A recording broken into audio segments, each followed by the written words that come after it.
Hello and welcome to another review from me, Greg. That's why we call it Greg Reviews. You idiot. Start warming up those clicking fingers because we've got a new ARPG heading right for your face. And demon slaying.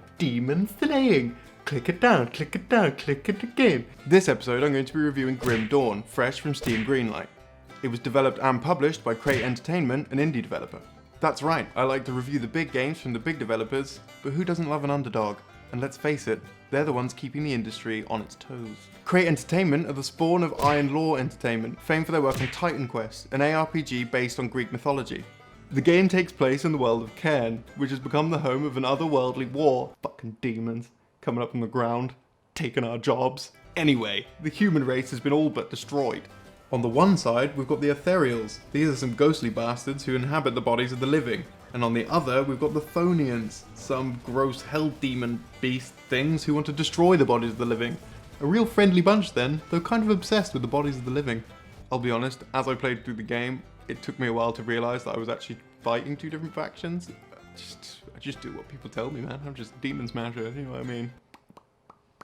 Our hero, whom you create of course, is one of the few humans to survive the ethereal possession process. Have you or a loved one suffered from ethereal possession? Well, call APPI now, and we could help you sue the shit out of them. Fortunately, you're saved at the last moment by the man with the manliest man name a man can have, Captain John Bourbon. This close encounter gives you the power to move through these portals that are everywhere, and apparently that means I have to do absolutely everything around here.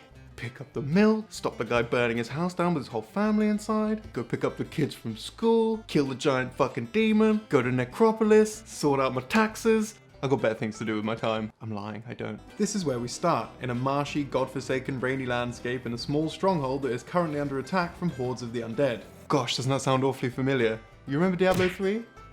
Or Diablo 2? Or just Diablo?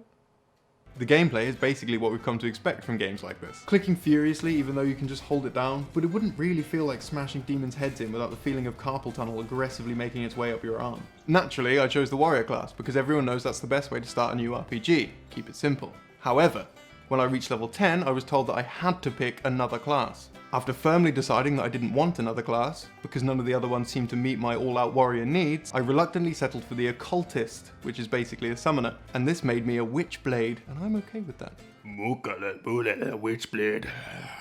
It seems the only way you can get a single class character is to pick both and then just dump all of your points into one, but I think this would leave you with a very limited skill set. With this in mind, I decided that maybe I'm okay with having a demon dog familiar.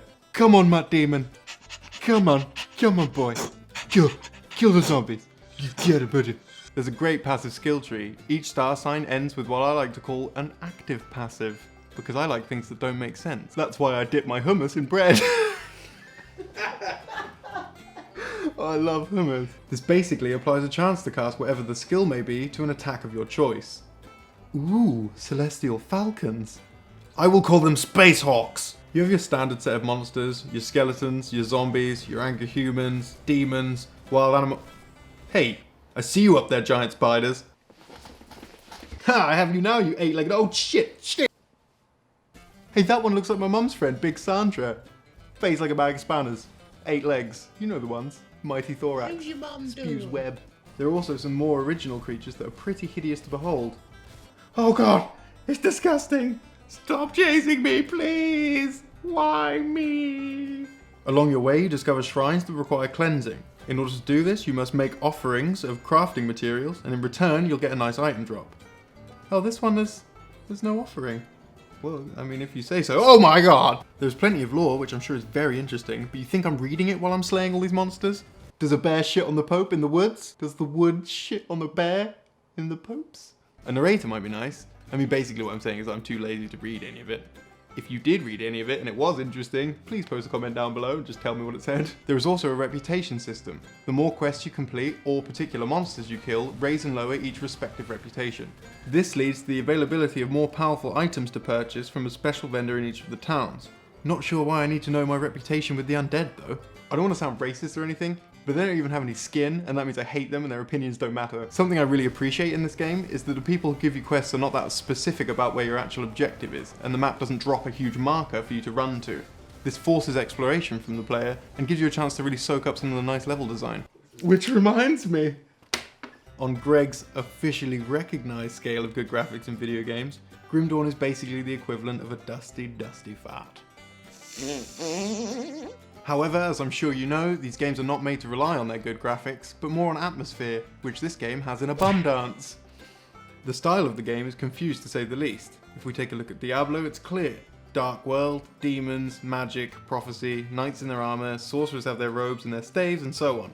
Titan Quest. You're a powerful Greek warrior who looks incredibly camp and underdressed, just like in real life. He fights minotaurs, gorgons, and hydras. Grim Dawn, steampunk, cowboy, Amish, evil. Some of the monsters just seem out of place. Oh, so we're on a farm, and hell panthers, naturally. In summary, the gameplay is tried and tested, and is still as fun now as it was in the 90s with Diablo. Grim Dawn doesn't have the most interesting story though, and I wasn't really clear on what the character's actual motivation was, other than the people with magical exclamation marks tell me I'm supposed to do quests. I felt as though just as the game was picking up and I was getting really involved in it, it ended.